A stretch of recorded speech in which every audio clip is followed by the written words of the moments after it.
The Rafah border crossing should be open now as part of the ceasefire deal to allow Palestinians in Gaza to leave and give a chance to those who want to return. But it's unclear how the border will operate.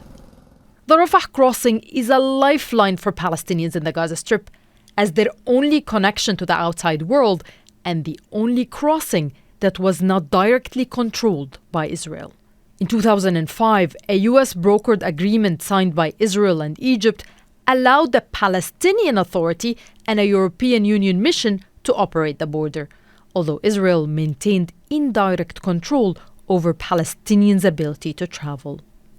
This lasted for about 2 years until Hamas took control of the Gaza Strip in 2007. Israel imposed an air, land and sea blockade on Gaza.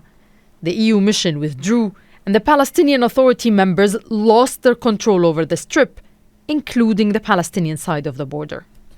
For the most part, Egypt kept the crossing closed after Hamas's takeover, occasionally opening it for brief periods.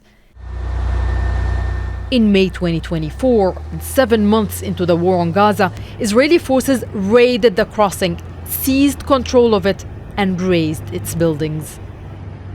For the first time in 20 years, Israeli forces directly controlled the border crossing and deployed soldiers all across the Philadelphi Corridor, where they remain today. As part of the Trump ceasefire deal, which calls for their gradual withdrawal, Israeli forces remain in approximately 53% of the Gaza Strip, including most of Rafah, raising questions about its use. The Palestinian Authority says it's prepared to take a part in the running of the crossing like it did in 2005. The Palestinian Authority police were there, and the Egyptians. So there were 3 parties, Egypt, Palestine, and the Eurocops. Now we are ready to engage again. But Israeli officials have said repeatedly that they won't allow the PA to have a role in governing Gaza or operating the crossing.